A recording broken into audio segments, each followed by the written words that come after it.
ఈ యొక్క పరిశుద్ధమైన దినం కోసం, ఆదివారం కోసం ఆరాధన చేసే ముందు వాక్యానుసారంగా కొన్ని విషయాలు నేర్చుకుని ఆరాధన చేయటం అన్నది మన యొక్క కర్తవ్యం. కాబట్టి వాక్యం నుండి కీర్తనలు 119 దావీదు కీర్తన 105 నుంచి 112 వరకు సెట్ ఆఫ్ వర్డ్స్ ఉన్నాయి.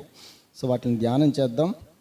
మొదటగా నేను ఒకటి చదువుతాను, తర్వాత మీరు ఆ విధంగా వచనం వెంబడి వచనం, ఇక 8 వచనాలు కూడా మనం చక్కగా చదువుదాం.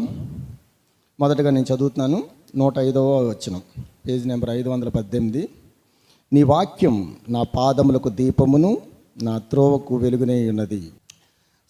ఇక్కడ 105 నుంచి 112 వరకు కూడా చూస్తుంటే ఇక్కడ కూడా వాక్యానుసారమైన మాటలు కనిపిస్తూ ఉంటాయి.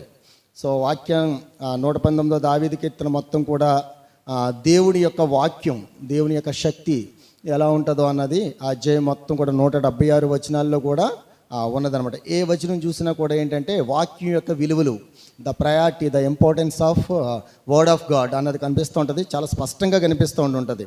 ఇక్కడ చూస్తుంటే దావీదు తన యొక్క అనుభవాల్లోంచి రాస్తున్నాడు. ఇది చూస్తుంటే 14వ లెటర్తో కూడుకుందనమాట. ఇక్కడ చూస్తుంటే నూన్ అని ఉంటుంది, ఇక్కడ పైన గ్రీక్ వర్డ్, అది హిబ్రూలో నూన్ అని ఉంటుందంటే ఎదుగుదల, ఎదగాలి, ప్రోగ్రెసివ్ అని ఉంటుంది అనమాట. ప్రోగ్రెసివ్ అన్నదానికి ఒక మొక్క ఎదగాలన్నా, ఒక మనిషి ఎదగాలన్నా, ఏది ఎదగాలన్నా, ఒక బిల్డింగ్ కూడా అంతస్తు మీద అంతస్తు కానీ ఎదగాలనంటే దాని పునాదులు చాలా ఇంపార్టెంట్ కదా. పునాదులు కూడా చాలా ఇంపార్టెంట్. ఒక బలమైన మొక్క వేయాలి అంటే దాని యొక్క రూట్ అన్నది చాలా బలంగా వెళ్ళాలి లోపలికి.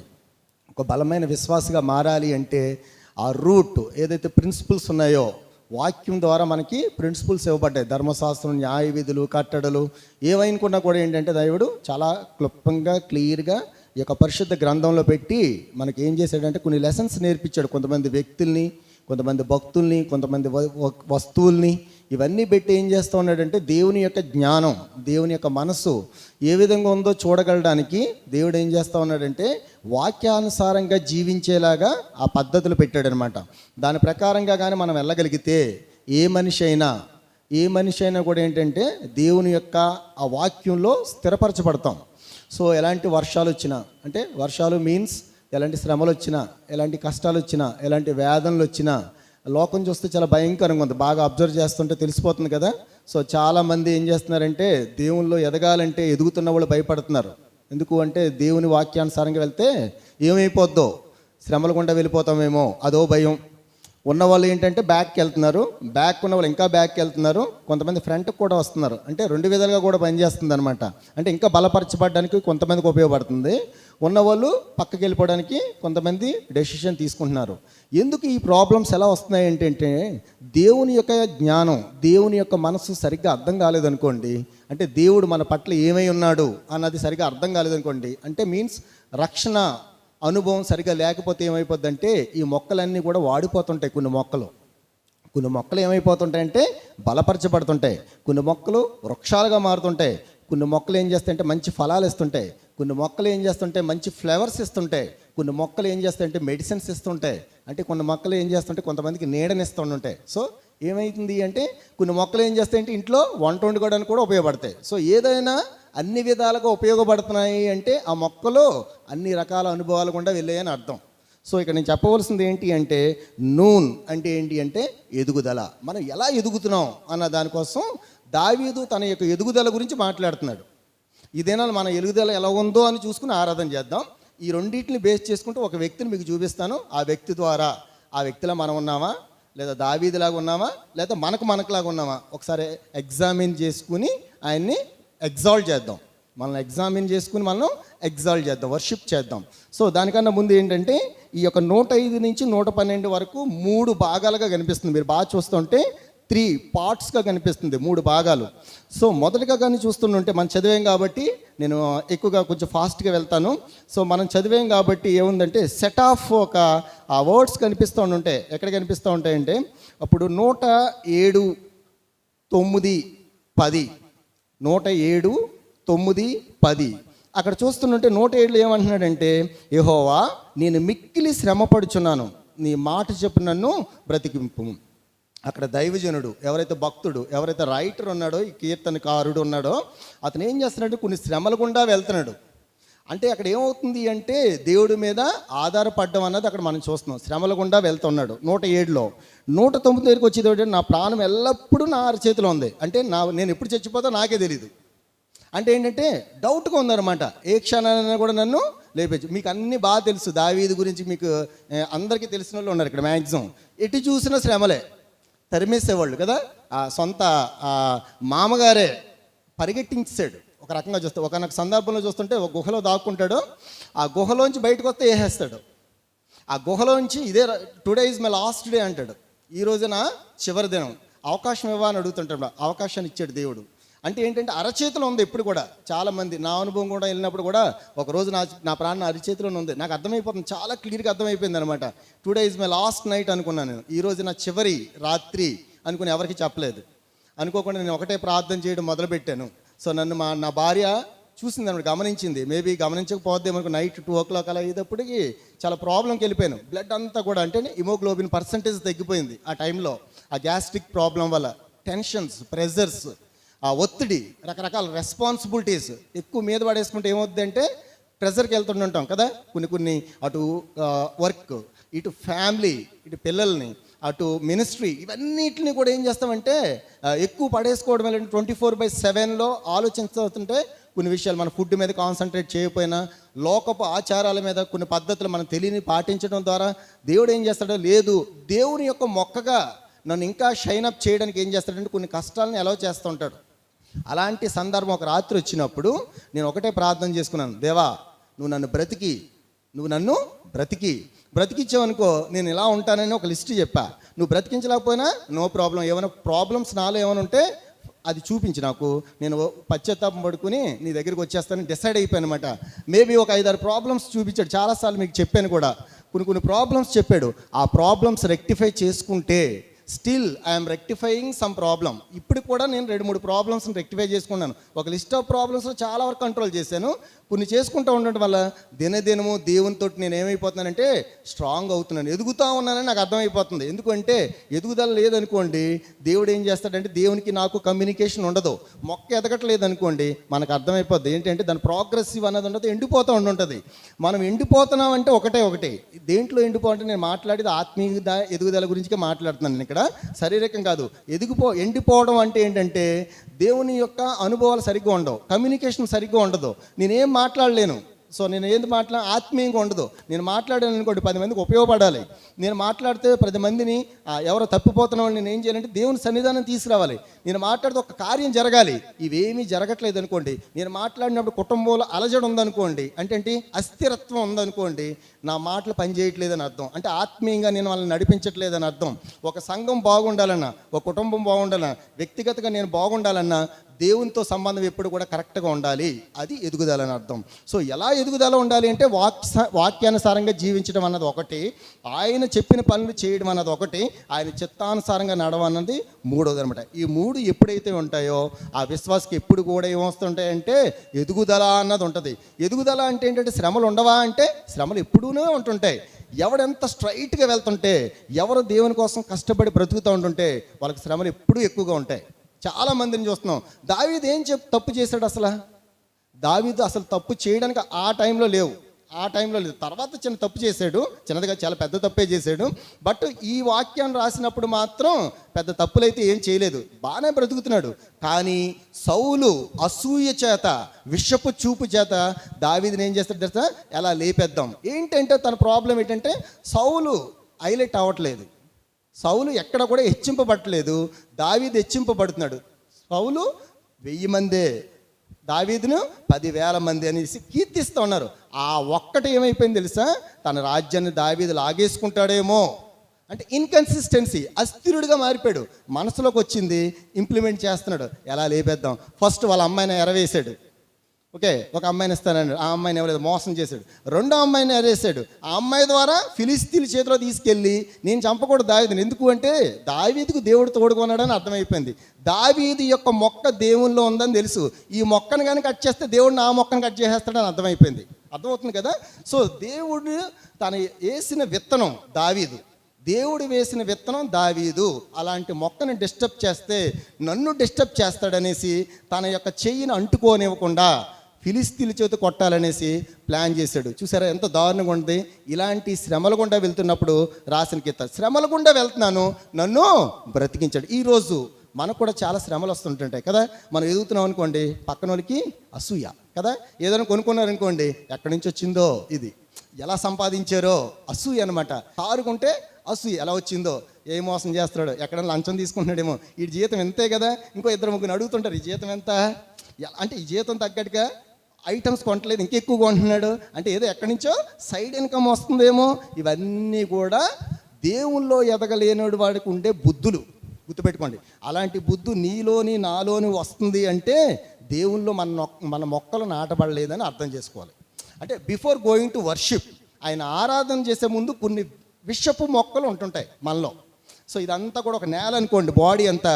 ఈ నేలలోకి ఏమైపోతుంది, కొన్ని పిచ్చి మొక్కలు వస్తుంటాయి, పిచ్చికి అయిపోద్ది అప్పుడు. సో ఇదన్నీ ఎలా ఎవరి దగ్గర వస్తుందంటే దేవుడే ఎలా చేస్తాడు, గుర్తుపెట్టుకోవాలి. దేవుడే ఎలా చేస్తాడు. అసలు సౌలుకి ఎలా వచ్చింది ఆ దురాత్మ, అది. సో అది అనమాట అక్కడే ఉండుంటుంది కదా. సమూయేలుగా అక్కడ చదువుతుంటుంటే దురాత్మ సౌలుకి వచ్చి రావడానికి కారణం ఎవరిని తెలుసా, దేవుడే. ఎందుకు పంపించాడు తెలుసా, దేవుడి నుంచి సౌలు డీవియేట్ అయిపోయాడు. ఎవరైతే దేవుడి నుంచి దూరపరచబడతారో, దేవుడు అనే ఈ యొక్క నేలలో మన విత్తనాలు పడకుండా ఆ పక్కన పడడానికి ట్రై చేస్తూ ఉంటామో, అంటే లోకంలో పడడానికి ట్రై చేస్తామో, వాళ్ళకి ఎప్పుడు కూడా ఏం చేస్తాడంటే వాటిని కూడా పెంచుతుంటాడు దేవుడు. కానీ ఆ మొక్కలు ఎలా ఉంటాయి, విషపు మొక్కలుగా ఉండుంటాయి. చాలామంది ఏమైపోతుంటారు తెలుసా, ఈ విషపు మొక్కలు మంచి మొక్కలు ఒక్కొక్కసారి ఏం చేస్తాయంటే ఎదగనీయకుండా చేసేస్తుంటాయి, నాశనం చేస్తుంటాయి. ఏం వెళ్తావులే చర్చికి, ఎన్ని రోజుల నుంచి వెళ్ళట్లేదు, ఏం జరిగింది నీకు, మ్యారేజ్ అన్నా కదా, ఏది ఎక్కడైంది, జాబ్ అన్నా కదా, ఏముంది, శాలరీ ఎక్కడ పోయిన, పక్కనోడు చూడు పెరుగుతుంది, నీ కష్టాలన్నీ తీరిపోయి కదా, ఏముంది నీకు ఉపయోగం, ఇంత అన్నా కదా, అదన్నావు ఇదన్నావు, ఆ పాట పాడో ఈ పాట పాడో, ఇలా గంతులేసో, ఇలా క్లాప్స్ కొట్టో, ఇన్ని టాలెంట్స్ అన్నావు, ఇంత పరిచయం చేసేస్తున్నానన్నావు, ఏది అనేసి పక్కన ఉన్న వాళ్ళు ఏం చేస్తుంటారంటే ఈ మొక్కను ఎదగనివ్వకుండా కట్ చేయడానికి ట్రై చేస్తుంటారు. దావీదు కూడా ఇదే ప్రాబ్లం. శ్రమల గుండా వెళ్తున్నప్పుడు బట్ దావీదు ఎక్కడ వేసుకున్నాడంటే ఆ మొక్కని దేవుడు అనే నేల మీద వేసుకున్నాడు. రూట్. ఫస్ట్ ఆరు చెప్తాను, 3 ఆర్లు చెప్తాను, 3 ఆర్లు గుర్తుపెట్టుకుంటే వర్షిప్ వచ్చేస్తుంది. ఫస్ట్ది ఏంటి అంటే దావీదు, చూడండి అక్కడ 105లో చూస్తుంటే ఫస్ట్ది, నీ వాక్యము నా పాదములకు దీపము, నా త్రోవకు వెలుగైంది. దావీదు యొక్క త్రోవలు కానీ ఇవన్నీ కూడా ఎలా ఉందంటే దేవుడు అనే దీపం కింద ఉన్నాయి. సో ద రూట్ అంటే దావీదు యొక్క మూలం ఎక్కడ ఉంది అంటే వాక్యంలో పెట్టుకున్నాడు. దేవుడు లోకానికి వెలుగై ఉన్నాడు అని ఉంటుంది కదా. సో ఆ వెలుగులో కానీ అడుగుతుంటే లోకంలో ఉన్న వాళ్ళు ఎంతమందిని లాగేయాలన్నా, ఎంతమంది తోచేయాలన్నా, ఎంతమంది ఎదగనీయకుండా ఉండాలన్నా, ఎన్ని జరిగినా కూడా ఈ లోకపు అంటే దేవుని యొక్క వెలుగులో కానీ ఉండగలిగితే ఇదంతా కూడా ఎలా ఉంటుంటుంది తెలుసా, ఇదంతా ఒకప్పుడు గతించిపోద్దని ఒక ధైర్యం వస్తుంటుంది, ఒక విశ్వాసం వస్తుంది. నీకు విశ్వాసం లేకుండా అవిశ్వాసం వస్తుంది అనుకోండి, దేవుని యొక్క వెలుగులో నువ్వు లేనట్టే, గుర్తుపెట్టుకోండి. అంటే మన రూట్ ఎక్కడ ఉంది, లోకంలో ఉందని అర్థం. అస్థిరులుగా కానీ ఉండగలిగితే అది ఎప్పుడు కూడా ఏంటంటే ఎప్పుడుకొకప్పుడు ఏమైపోద్ది అంటే ఆ చెట్టు పడిపోద్ది. చూసారా, కొన్ని చెట్లు పెద్ద చెట్లు ఉండుంటాయి కదా, చూడడానికి ఎలా ఉంటాయంటే ఒక పెద్ద పెద్ద మర్రి చెట్లు అని ఉంటాయి. సడన్గా వర్షం వస్తుంది, నెక్స్ట్ రోజు పడిపోయి ఉంటుంది ఇక్కడ. అంటే ఏమవుతుందంటే లోపల ఎక్కడో ఒక పురుగు తినేస్తూ ఉంటుంది. ఒక్కోసారి పెద్ద పెద్ద విశ్వాసాలు ఏమైపోతుంటాయి తెలుసా, పుణ్యేవో అట్రాక్షన్స్ లోనైపోయారు లోకంలో. దానివల్ల ఏమైపోద్ది అంటే వాళ్ళ వాక్యం అన్నది ఏమైపోద్ది అంటే దూరంగా వెళ్ళిపోద్ది. ఎప్పుడో సాతానికి సంబంధించినవన్నీ కూడా దాంట్లో అయిపోయి ఆ వృక్షాన్ని ఏం చేస్తుంటాయంటే ఇంత ఎదిగిన వృక్షం అయిపోద్ది అంటే ఒకరోజు ఏమైపోద్ది అంటే ఎవరికి ఉపయోగపడకుండా పడిపోద్ది. మేబీ టుడే మన యొక్క రూట్, మన యొక్క మూలం సరిగ్గా ఉందా లేదో అని చూసుకోండి, అంతే కదా. మంచి నేలలో పడిన విత్తనాల వలె మనం ఎప్పుడు కూడా ఉండాలి. మంచి నేలలో పడిన విత్తనం అంటే ఇది ఒక నేల అనుకోండి, మందిరం అన్నది. ఇక్కడ వాక్యానుసారంగా వెళ్తుందా లేదా, పాటలు ఎలా ఉన్నాయి, పద్ధతులు ఎలా ఉన్నాయి, విశ్వాసం ఎలా ఉంది, ఈ యొక్క పద్ధతి అంతా కూడా బాగుందా లేదా, ఇవన్నీ చెక్ చేసుకోవాలి కదా. వేరే చోట కూడా నడుస్తూ ఉంటాయి, బట్ అక్కడ వేరే విధంగా ఐడియల్ షిప్ అయిపోయింది అనుకోండి, అంటే విగ్రహారాధనగా మారిపోయింది అనుకోండి, అక్కడ మొక్కలు ఎదుగుతాయా, సరిగ్గా వెదకో. పరలోక రాజ్యానికి వెళ్తాయంటే వెళ్ళవు, ఎక్కడో దిక్కిన ఆగిపోతుంటాయి. ఇక్కడికి ఎందుకు వస్తున్నాము అంటే there is A systematic approach, ఒక పద్ధతి ఉంది, వాక్యానుసారంగా ఒక పద్ధతి ఉంది. అలా లేవనుకోండి, ఎన్నో శ్రమలు వస్తే మనం ఏమైపోతుంది తెలుసా, పడిపోతాం. దూరంగా వెళ్ళిపోతాం, జరిగిపోతుంటాం. అసూయ, పగ, ద్వేషాలు ఇవన్నీ పెరిగిపోతాయి. చాలామంది ఏంటి తెలుసా, వాళ్ళని పొగడపోతే ఇంక మానేస్తారు, వాళ్ళ మీద శత్రువుగా చూస్తుంటారు. వాళ్ళకి ఛాన్స్ ఇవ్వకపోతే ఇంక శత్రువే కదా. వాళ్ళు పొగిడారు అనుకోండి, వాళ్ళకి ఛాన్స్ ఇచ్చారనుకోండి, నువ్వంత హీరో ఎవరు లేరు, ఇంకా వాళ్ళ చుట్టూ తిరుగుతుంటారు. అది ఇవ్వలేదనుకోండి సైడ్ చేసేస్తారు వాళ్ళని, ఏదో విధంగా ఆడి మీద ఏదో విధంగా కక్ష తీర్చుకోవాలని చూస్తుంటారు. అది విశ్వాసికి తగదు, గుర్తుపెట్టుకోండి, విశ్వాసకి తగదు. మనం వర్షిప్ చేసేటప్పుడు ఇలాంటి కలుపు మొక్కలు, విషపు మొక్కల్ని కట్ చేసేయాలి.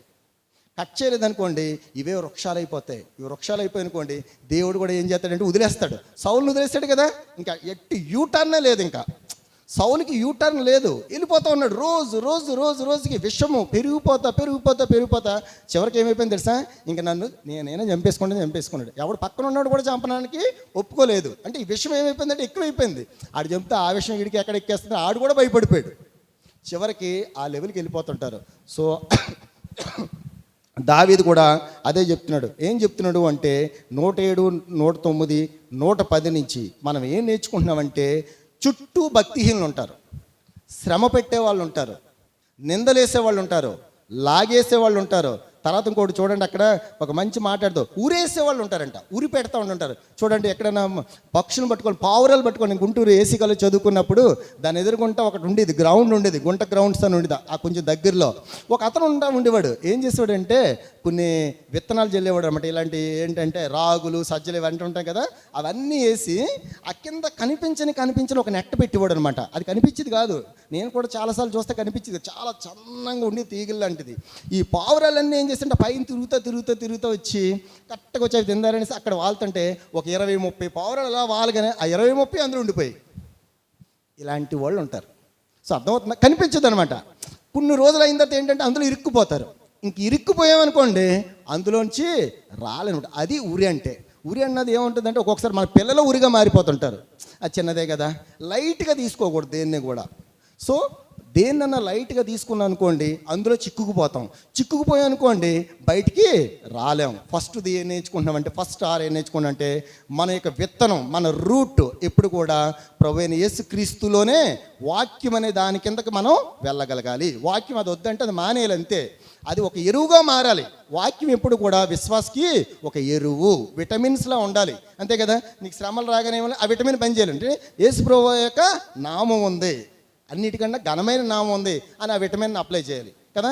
అంతేగాని ఆ సైడ్ అయిపోయిన కూడా ఆ విటమిన్స్ అన్ని మనకు అందకపోతే ఏమైపోతుందంటే, ఈ మొక్కకు సరైన పోషణాలు లేదా పోషకాలు అందకపోతే ఏమైపోతుందంటే మొక్కని రోజు రోజుకి నీరసించిపోతుంటుంది. అందుకే దినదినము వాక్యం చదవమన్నది ఎందుకు తెలుసా, నీకు కష్టాలు వచ్చినప్పుడు ఆ వాక్యం గుర్తు రాగానే, ఓహో పలానా రోజు దావీదు కూడా వచ్చింది, అప్పుడు ప్రార్థన చేశాడు, దేవుడి మీద ఆధారపడ్డాడు. అలాగే జోసెఫ్ కూడా సమస్య వచ్చింది, అప్పుడు దేవుడి మీద ఆధారపడ్డాడు. వాళ్ళిద్దరూ ఏమైపోయారంటే దేవుల్లో తోడే ఉన్నాడు, దేవుడు తోడుగా ఉన్నాడు కాబట్టి స్థిరపరచబడ్డారు, స్ట్రాంగ్ అయ్యారు. ఈరోజు నాకు కూడా అలాంటి కష్టాలు వచ్చాయి, నేను కూడా వాళ్ళకిలాగా నేనేం చేయాలి, దేవుడి మీద కానీ ఆధారపడితే ఈ మొక్క నిలబడుతుంది అన్నది ఒక ధైర్యం వస్తుంది. సో ఇక్కడ దావీదు చెప్పేది కూడా అదే. 107, 9, 10 నుంచి ఏం చేస్తుందంటే, దెర్ ఈజ్ ఎ ప్రాబ్లం, సమస్య అయితే ఉంది. ఏ సమస్య ఉందంటే చుట్టూ శత్రువులు ఉన్నారు కదా. సమస్య ఉన్నా కూడా సొల్యూషన్ ఉంటుంది, గుర్తుపెట్టుకోండి. ఎప్పుడైనా ప్రాబ్లం ఉందంటే there is a solution. English ఫిజిక్స్లో కూడా ఉంటుంది కదా, ఒక ఎఫెక్ట్ రావాలంటే ఒక కాజ్ ఉంటుంది, దాన్ని కాజ్ అండ్ ఎఫెక్ట్. ఒకళ్ళు ఏడుస్తున్నారనుకోండి, ఎందుకు ఏడుస్తారు, 2 విధాలుగా ఏడుస్తుంటారు.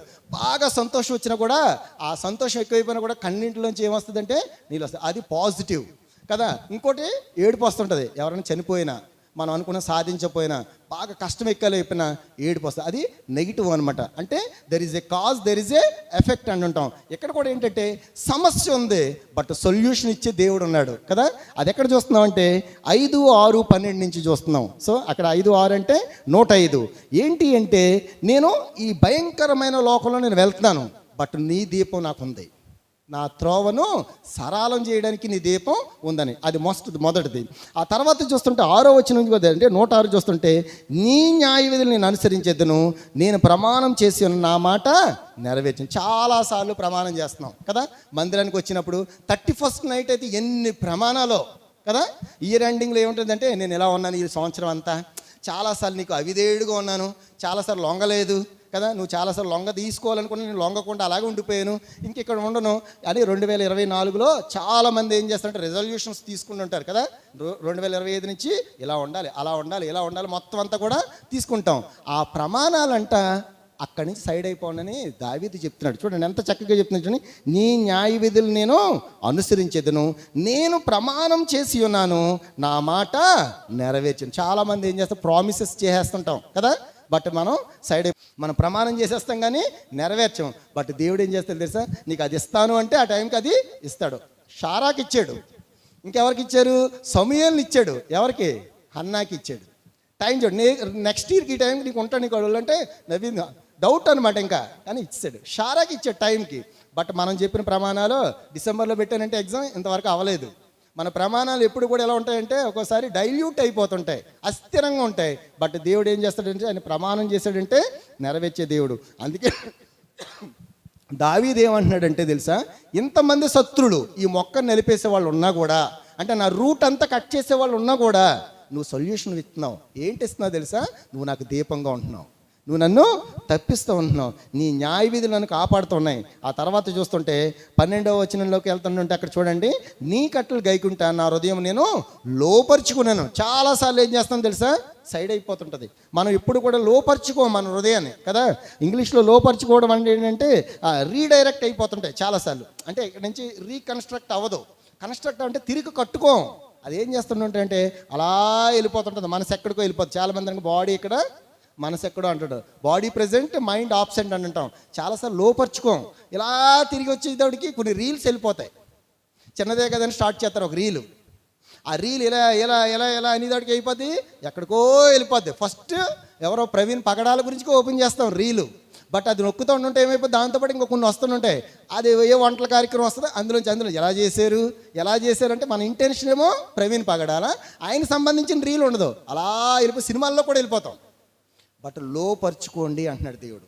ఏమంటున్నాడు తెలుసా, ఈ మొక్క బాగా స్ట్రాంగ్ అవ్వాలి అంటే వాక్యం చేత లోపరుచుకోవాలి. ఈ మొక్క ఏ విధంగా ఎదుగుతుంది, దీనికి ఎరువు ఎలాగేద్దారు, దీని చుట్టూరు ఎంత తవ్వుదాం, లోపలికి ఎంత నీళ్ళు ఇంకించేద్దాం, వాక్యమైన వాటర్ లేదంటే వాక్యమైన ఆహారం ఎక్కడ దొరుకుతుంది, మనకి ప్రశస్తమైన ఫుడ్ ఎక్కడ దొరుకుతుంది, ప్రశస్తమైన ఎరువు ఎక్కడ దొరుకుతుంది అని మనం బయటికి వెళ్ళి వెతుకుతాం కదా.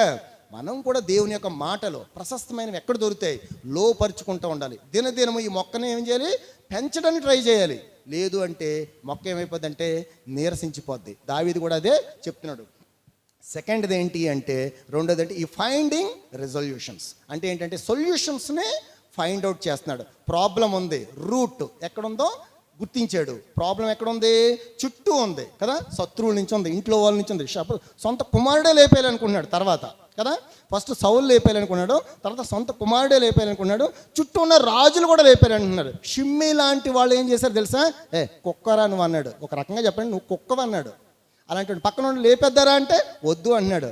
తగిన కాలం మందు లేపుదారు అంటే ఏమిటంటే ఇంట్లో వాళ్ళు ఉంటున్నారు, బయట వాళ్ళు ఉంటున్నారు, శత్రువులు ఉంటున్నారు, ఇంకెవరు చూసినా కూడా ఉంటున్నారు, నీకు కూడా అలా ఉంటారు. ప్రాబ్లం ఉంటుంది. ఎప్పుడు కూడా విశ్వాసులకి ప్రాబ్లం పోదు. మనం చనిపోయే వరకు కూడా ప్రాబ్లమ్సే ఉంటాయి. నీకు ప్రాబ్లం లేదు అంటే నువ్వు విశ్వాస కాదని అర్థం. విశ్వాస ప్రతిరోజు కూడా ఏముంటుందంటే సమస్యలు ఉంటూనే ఉంటాయి. నాకు సమస్య లేదని ఇక్కడ ఎవరైనా చెప్తుంటే మేబీ మనం ఒకసారి మన విశ్వాసాన్ని ఎగ్జామిన్ చేసుకోవాలి, మనం కరెక్ట్గా ఉన్నామో లేదో ఒకసారి చెక్ చేసుకోవాలి. సమస్యలు విశ్వాసకి ఉంటాయి. విశ్వాసకు ఉండకపోతే ఇంకెవరికి ఉంటాయి? దేవుడు మహిమ పొందాలి అంటే ఎప్పుడు కూడా మనకి కొన్ని సమస్యలు పెడుతుంటాడు. ఆ సమస్యలు గుండా వెళ్తేనే దేవునికి మహిమ. సో అది గుర్తుపెట్టుకోవాలి. సమస్యలు ఉన్నాయి. దావీదు ఏం చేస్తున్నాడు తెలుసా, సొల్యూషన్స్ కోసం వెతుకుతున్నాడు. దేవుని యొక్క దీపాన్ని ఆధారం చేసుకున్నాడు, దేవుని యొక్క న్యాయ విధులను కట్టడలుగా మార్చుకున్నాడు, దేవుణ్ణి లోపరుచుకున్నాడు, దేవుడి దగ్గరికి వెళ్ళిపోతూ ఉన్నాడు. ఎప్పుడైతే దేవుడు తన యొక్క విశ్వాసాన్ని దావీదుకి అందిస్తూ ఉన్నాడో ఆటోమేటిక్గా ఏమైపోతుందంటే మొక్క ఎదుగుతూ ఉంది. ఫైనల్గా మరి ఎంత బాగా ఎదిగిన మొక్క ఉంది కదా, 8:11 నుంచి ఏం చేస్తుంది తెలుసా, ఆ మొక్క ఏ మొక్క, దావీదు అనే మొక్క ఏం చేస్తుందంటే 8 నుంచి అంటే 108, యెహోవా నా నోటి స్వేచ్ఛార్పణను అంగీకరించము. ఇప్పుడు ఏం చెప్తుంది తెలిసి మొక్క, ఇంత బాగా ఎదిగాను కదా, నీలో ఇన్ని సమస్యలు ఉన్నా కూడా ఈ మొక్క ఎదిగింది కదా. ఇప్పుడు చెప్తుంది చూడు నా యొక్క విశ్వాసాన్ని 10 మందికి ఉపయోగపడేలా చేస్తున్నాను. నా స్వేచ్ఛార్పణ అంటే ఏంటంటే మొక్క ఎదిగిన తర్వాత మనం ఇచ్చే అర్పణలు ఏంటి, మన పిల్లల్ని ఆయనకి అర్పణకి ఇవ్వాలి. మనకు వచ్చిన జాబ్స్ నుంచి కొంత అమౌంట్ తీసుకొచ్చి ఆయన మందిరంలో పెట్టాలి. అంటే ఏంటి, మనకున్న టాలెంట్స్, టైంని, ట్రెజర్ని, 3 టీలు ఎప్పుడు కూడా గుర్తుపెట్టుకోండి, మనకున్న సమయాన్ని, మనకున్న డబ్బుని, మనకున్న టాలెంట్స్ అంటే తలాంతుల్ని ఈ మొక్క ఎదిగిన తర్వాత వాటిని కప్పుపుచ్చుకోకూడదు, దాచేసుకోకూడదు, మన సొంతంగా ఉపయోగించుకోకూడదు. తీసుకొచ్చి ఏం చేయాలంటే దేవుని యొక్క ప్రజెన్స్లో పెట్టాలి. అది ఎక్కడైనా బయట ఎక్కడైనా దేవుని యొక్క మినిస్ట్రీలో ఏం చేయాలంటే మన 3 టీల్ని పెట్టాలి, టైంని పెట్టాలి. చాలామంది ఏం చేస్తారు తెలుసా, సెలవు ఉంటుంది కానీ రారు. దేవుని పనితో ఎంగేజ్ అవుతారు. మన సొంత పనులే కాదు, అక్కడ ఉండాలి. మన యొక్క లైట్ అక్కడ ఉండాలి, మన యొక్క కాంతి ఉండాలి. ఏ కాంతి ఉండాలంటే దేవుని యొక్క కాంతి మన మీద పడితే ఆ ముఖ కాంతి మన కాంతి ఎక్కడ పడాలి, రిఫ్లెక్ట్ అవ్వాలి సమాజంలో. అంటే మనం అక్కడ ఉన్నాము అంటే మన వల్ల ఏదో జరగాలి. అక్కడ మనీ అన్న ఇవ్వాలి, టైం అన్న ఇవ్వాలి. ఇంకోటి ఏం చేయాలంటే మన టాలెంట్, చాలామంది టాలెంట్స్ లేవు అనుకుంటారు. చాలామంది ఇక్కడ ఉన్న మట్టి తీసుకొచ్చి అక్కడ పడేయడం కూడా టాలెంటే. ఎందుకంటే చేతులు లేనివాడు ఎలా పడేస్తారు? చేతులు ఉంటే అది గిన్నె అలా కనిపిస్తుంటుంది, అలా వదిలేసి వెళ్ళిపోకూడదు. నాది కాదు అనుకోకూడదు. మందిరంలో ఏ పని చేసినా కూడా వెంపడే చెప్పులు డిస్టర్బ్గా ఉన్నాయనుకోండి, బయట వచ్చే ముందు అలా లైన్గా సర్దేసి వచ్చేయడం టాలెంట్. అలా నాది కాదు అని అనుకోకూడదు. ఒక ఇటుక పక్కకి వెళ్ళిపోయింది అనుకోండి, దాన్ని తీసుకొని సైడ్ పెట్టడం కూడా. రోడ్డు మీద వచ్చినప్పుడు ఎవడో రాయి పడేసి వెళ్ళిపోయి దాన్ని గుద్దుకుని చాలామంది చనిపోతారు. అది కూడా పెట్టడం కూడా దేవుని యొక్క పరిచర్య. గుర్తుపెట్టుకోండి, ఇలాంటి మనకు ఉన్నవన్నీ చేయడం కూడా చాలా ఇంపార్టెంట్. ఎందుకు అంటే ఈ మొక్కని పెంచి పోషించేవాడు ప్రభువైన యేసుక్రీస్తు. ఈ మొక్క 10 మందికి ఉపయోగపడాలి కానీ ఎప్పుడు కూడా నిరుపయోగంగా ఉండకూడదు కదా. కొన్ని మొక్కలు చాలా ఇది ఎందుకు ఈ మొక్క అనుకుంటాం కదా, మళ్ళీ కూడా చాలామంది వీడు ఎందుకు ఈ చర్చిలో అనుకుంటారు. చాలామంది వీడి వల్ల ఏం ఉపయోగం ఉంది, ఏమి ఇవ్వట్లేదు కదా, వీడు వేస్ట్ కాడు అనుకుంటారు. కొన్ని మొక్కలు కూడా మనం అదే అనుకుంటాం, వేస్ట్ ఇది ఏముంది వీడికి అందం. నన్ను కూడా ఒక ఆయన అలాగే ఒక ఆయన అనేసారు. ఏమన్నారు తెలుసా, అన్న ఎందుకులే, ఏం చేస్తాడులే ప్రార్థన, ఆ వేస్ట్ ఏముంది అతను చేయడు. తెలుసు నాకు ఆయన ఎవరన్నారు కూడా, తర్వాత చెప్పేశారు వేరే వాళ్ళు. వేస్ట్ అని అనకూడదు, ఎవరిని కూడా ఉపయోగపడతారు. ఆయన ఏం పాడతాడులే, ఆడికి ఎంత టాలెంట్ ఉంది, సరే సరిగ్గా చెప్పలేడు వాక్యం, ఏం ప్రార్థన చేస్తాడులే అన్న, ఇలా అనకూడదు. ప్రతి మొక్క ఉపయోగం. దేవుడు ఎంత తెలివైనడు, ఎంత జ్ఞానవంతుడు. మన జ్ఞానం ఎంత నథింగ్, 0.01 మంది. ఆయన సర్వంతర్యామి. ఒక మొక్కను పుట్టించాడు అంటే దెర్ ఈజ్ ఎ పర్పస్. నిన్ను పుట్టించిన అంతే కదా. చాలా మొక్కలు సైంటిస్టులకి ఔషధాలుగా మారుతుంటాయి. నీకు ఆ మొక్క నీకు కూరలోకి ఉపయోగపడకపోవచ్చు, ములగ చెట్టు మనకు ఉపయోగపడుతుందేమో కానీ వేరే పిచ్చి మొక్క మనకు ఉపయోగపడుతుంది. బట్ సైంటిస్టులకి, డాక్టర్స్కి ఉపయోగపడుతుంది, ఔషధాలుగా మారుతుంటాయి. అందుకని ప్రతి మొక్క కూడా ఎదగాలి. ఎక్కడ ఎదగాలి అంటే వాక్యం దగ్గర ఎదగాలి. నాకు అందం లేదు, నేను సరిగ్గా పాటలు పాడలేదు, నేను ఏం పని చేయలేను, నేను కూర వండలేను, నేను పచ్చిమిరపకాయలు కూడా వదలేను అంటే మాత్రం అది నీకు ఉన్న అవిశ్వాసం, నీకున్న ఇన్కన్సిస్టెన్సీ. దావీదు ఇదే చెప్తున్నాడు. ఎన్ని శ్రమలు ఉన్నాయి దావీదుకి, ఇన్ఫైనైట్ ఉన్నాయి. ఇక్కడ ఒక రకంగా చెప్పాలంటే ప్రతి క్షణం కూడా ఉన్నాయి. 24/7 అన్ని సమస్యలు, ఎన్ని సమస్యలు ఉన్నాయి. మోషేకు ఉన్నాయి కదా. నేను అసలు ఫస్ట్ ఎలిజిబిలిటీ తీసుకోలేదాను. నువ్వు నాయకుడిగా ఉండంటే నేను ఎందుకు పనికిరాను అని అన్నాడు, కానీ పనికొచ్చేలా చేశాడు. నువ్వు కూడా అంటావు చాలాసార్లు ఏంటంటే రిజెక్ట్ చేసేచ్చు చాలాసార్లు. బట్ దేవుళ్ళు ఆ మొక్క కానీ నాటబడితే ఇక్కడ ఉపయోగపడిన ఎక్కడ దిక్కు నువ్వు ఉపయోగపడతావు. పెంచి పోషించుకోవాలి. దేవుడు ఇచ్చిన మొక్కను నాశనం చేసి చాలామంది ఏం చేయాలి, నేను చచ్చిపోతానేమో, నేను వర్షం వచ్చినప్పుడు ఏమైందంటే మొక్కలన్నీ పడిపోతాయి అనమాట. పడిపోకూడదు, బలంగా ఉండాలి. వాక్యం అనే మన్న ఇప్పుడు కూడా మనల్ని ఏం చేస్తుందంటే బలంగా తయారు చేస్తుంది. బలమైన చెట్లు ఎప్పుడు కూడా బలమైన ఫ్రూట్స్ ఇస్తాయి, సమాజానికి అందిస్తుంటాయి. అలాంటి వాళ్ళ నుంచి దావీదు వచ్చాడు. రూతు బలంగా వేసుకుంది. దావీదు లాంటి బలమైన వ్యక్తి వచ్చాడు. అలాంతకన్నా బలమైన యేసుప్రభువు వారు వచ్చారు.